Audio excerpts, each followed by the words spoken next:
La séance du jour a pour thème l'endurance puissance. On cherchera à répéter des efforts de manière explosive sur une longue période. Elle peut se travailler de différentes manières et nous allons surtout insister aujourd'hui sur l'aspect musculaire.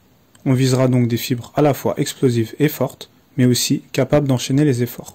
On commencera bien évidemment par un bon échauffement composé d'étirements dynamiques ainsi que d'activation musculaire sur l'ensemble du corps. On enchaîne avec le premier exercice qui va cibler les muscles du haut du corps, notamment ceux du dos.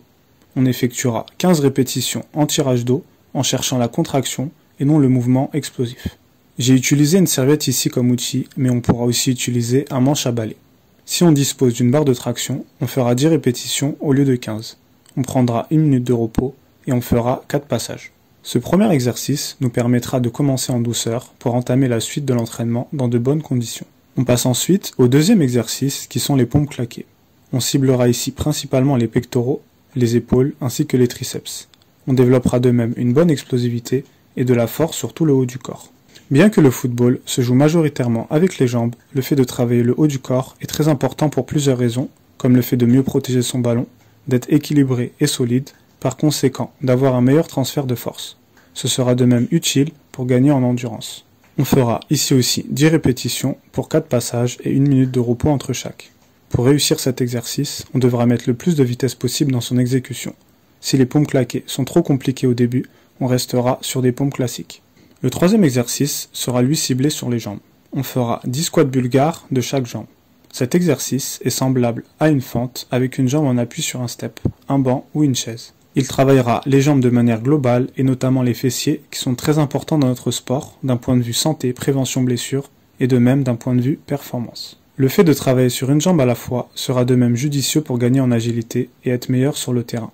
On prendra ici aussi 1 minute de repos pour 4 passages au total. On passe à présent au quatrième exercice où on tendra un bras et la jambe opposée. On fera cette fois-ci 20 répétitions. On ne cherchera pas forcément à être explosif sur cet exercice, mais plutôt à garder une certaine stabilité. On travaillera sur son gainage, sa coordination, ainsi que la chaîne postérieure, donc fessier, ischio-jambier et le dos en quelque sorte. On prendra ici aussi 1 minute de repos pour 4 passages au total. Il est toujours intéressant d'avoir de gros exercices et de les compléter avec des exercices de gainage dynamique comme celui-ci. Pour le cinquième exercice, on ciblera de nouveau les jambes avec du split squat ou du squat sur une jambe. On sera en équilibre sur une jambe, puis on viendra s'asseoir pour ensuite se relever immédiatement. Comme pour le squat bulgare, on gagnera en force sur l'ensemble des jambes. On développera de même son équilibre et son agilité. On fera cette fois-ci 6 répétitions sur une jambe, puis 6 répétitions de l'autre.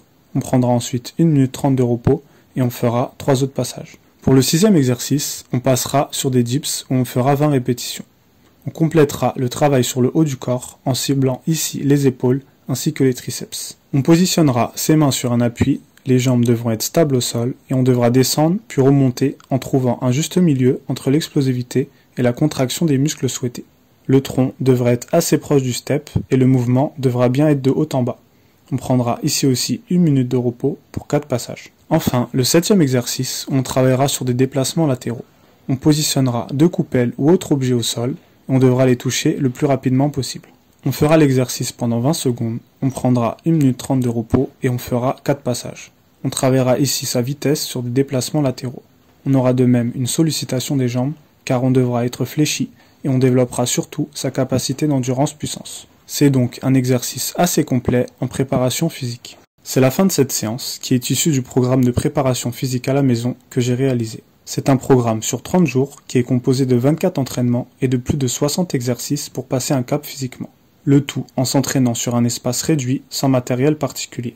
Je te laisse le lien en description si tu veux en savoir plus. Je t'invite à liker la vidéo, commenter et partager pour soutenir la chaîne. Abonne-toi et active les notifications pour ne rien rater des suivantes. D'ici là, je te dis à très vite pour d'autres contenus sur l'entraînement. Donc voilà, je recommande ce livre pour les footballeurs. Karim Tarwat.